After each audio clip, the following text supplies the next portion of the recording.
Sasa kuna ugonjwa ambao ni wa polio ambao ndio leo hasa tumekutana hapa kuweza kujadili hii chanjo dozi ambazo mwanzo zilikuwa ni moja, sasa hivi dozi zinakuwa 2.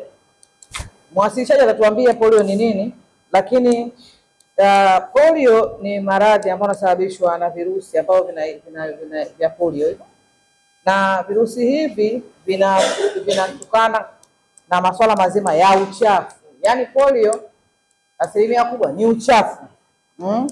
Kama ni maji machafu mtu amekunywa, kama ni watoto wale wanaenda kuoga kwenye madimbwi machafu, kule anapata chakula ambacho hakijaandaliwa vizuri, labda chakula kimewekwa kijafunikwa, kijafananiwa, wadudu wamepita hapo, wamegusagusa na nini, hapo uchafu ndani polio inaweza ikapatikana.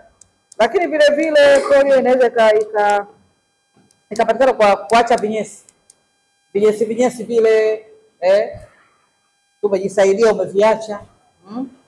Ila mimi nasema kwa Mafia kuna ustaarabu fulani wa vyoo, japokuwa bado hatuna vyoo bora kabisa, lakini tuna ustaarabu walau watu wamejenga vyoo wanaenda vyooni, lakini tujenge vyoo vizuri, vyoo bora, na vile vyoo viwe na mifuniko, kwa sababu wale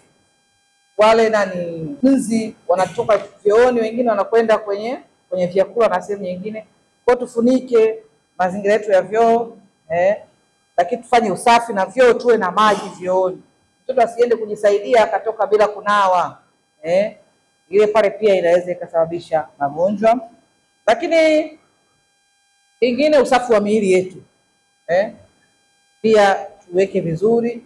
Lakini kutoa kinga ndio hii ambayo sasa wanaisema dozi hizi, kutoa kinga, uchanjo kwa watoto.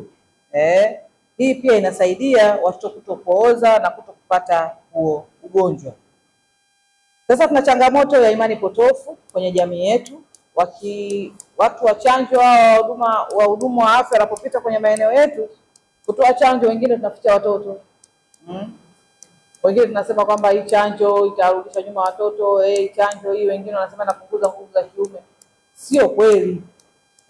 Watu wanachanjwa na bado nguvu zinakuwepo, zipo.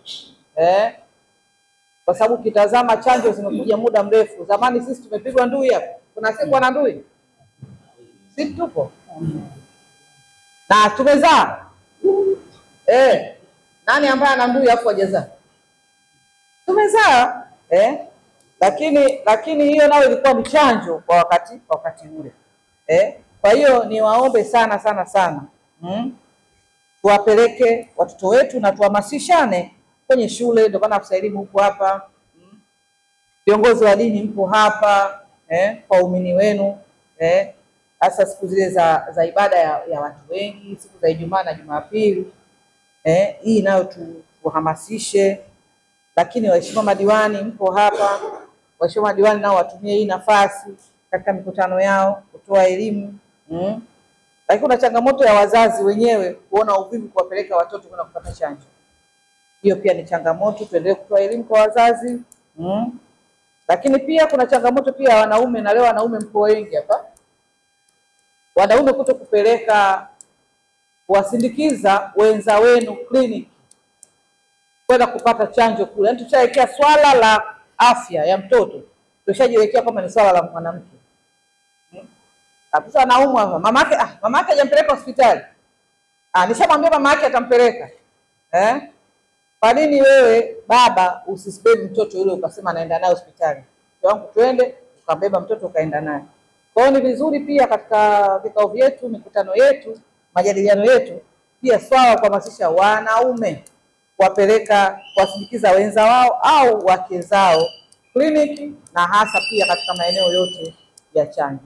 Kwenye kuongezea kuhusu mikakati ya tumejipanga vipi kuhakikisha kwamba walengwa wanafikiwa.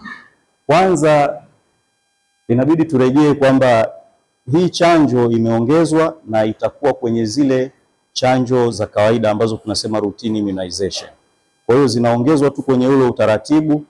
Kwa hiyo taratibu zile ambazo tulikuwa tunazitumia kuhakikisha kwamba walengwa wanapata chanjo ya aina gani kwa wakati gani, ndio zile tutakuwa tunazifuata kama ilivyoonyeshwa kwamba kwanza ni elimu, lakini pia pale ambapo kunakuwa na mwitikio mdogo au maeneo ambayo ni magumu kwa wananchi kufikia vituoni, tunakwenda kwa huduma za mkoba. Na huduma za mkoba zipo ambazo zinaendeshwa na vituo ambazo ziko kwenye ratiba, lakini kuna wakati huwa tunafanya kampeni ya hizi huduma za mkoba. Pale ambapo tunakuwa tumefanya tathmini, tukaona kwamba kwenye eneo fulani asilimia ya walengwa waliopata chanjo ni kidogo, kwa hiyo tunatengeneza kama kampeni kwa ajili ya kukava na kufikia idadi inayotakiwa. Kutokea hapo niende kwenye swala la kupooza kunakosababishwa na hawa virusi na tofauti yake na ugonjwa wa kupooza au kiharusi tunayoita stroke. Vyote vinaathiri mfumo wa neva za fahamu, lakini maeneo tu ndio yanayotofautiana. Kwenye mfumo wa fahamu kuna mfumo wa fahamu wa kati ambao tunaita central nervous system, ambapo tunakuwa na ubongo na uti wa mgongo. Lakini tuna peripheral nervous system ambazo sasa ni ile kama waya za mishipa ya fahamu zinazotoka kwenye uti wa mgongo na kusambaa kwenda kwenye maeneo tofauti. Leo tumekaa kikao semina yetu ya chanjo ya pili ya polio, ambayo inasemekana imeonekana kwa nchi jirani polio umerudia. Kama ni hivyo basi tumeanza kupeana taratibu na jinsi taratibu zifike, tuanze chanjo na watu waelewe. La msingi kutoka hapa ni kwamba baada tushapata tutakwenda kwenye vijijini pamoja na watu wa pamoja katika vikao, tuweze kuelimisha kwanza, wapate elimu ya kutosha na kuelewa chanjo na maana yake na hasara zake kutochanja. Nimefurahi sana leo kwa sababu ya kile ambacho kimefanyika. Hiki kikao kimekuwa cha maana na kimetija kwa ajili yetu pamoja na taifa pamoja na wilaya yetu pia. Kitu ambacho kimenifurahisha ni vile ambavyo tumefahamishwa kuhusu polio. Tumeambiwa kwa mara ya kwanza iliingia Tanzania mwaka 1996 na kuna wakati iliisha kabisa, lakini baada ya hivi karibuni Kongo na nchi zingine ambazo ziko jirani yetu zinaanza kupata mashambulizi tena, tumepewa elimu jinsi ambavyo polio inaweza ikaathiri Tanzania. Kwa hiyo tumefundishwa dalili zake, jinsi ugonjwa unavyoambukiza, mashambulizi, lakini pia tukaambiwa na kinga, namna ya kujikinga na ugonjwa. Imekuwa ni vizuri sana. Binafsi nimepata kitu, na kama mchungaji nitaweza kusema kwa watu ambao nitakutana nao kwa karibu ili wajihadhari moja kwa moja na ugonjwa huu ambao ni hatari, kwa sababu hatari yake kubwa, watu wanaweza kupooza baadhi ya viungo. Kwa hiyo sio kitu kizuri kwa mtu ambaye atakataa kwa kupotoshwa au kupewa imani potofu.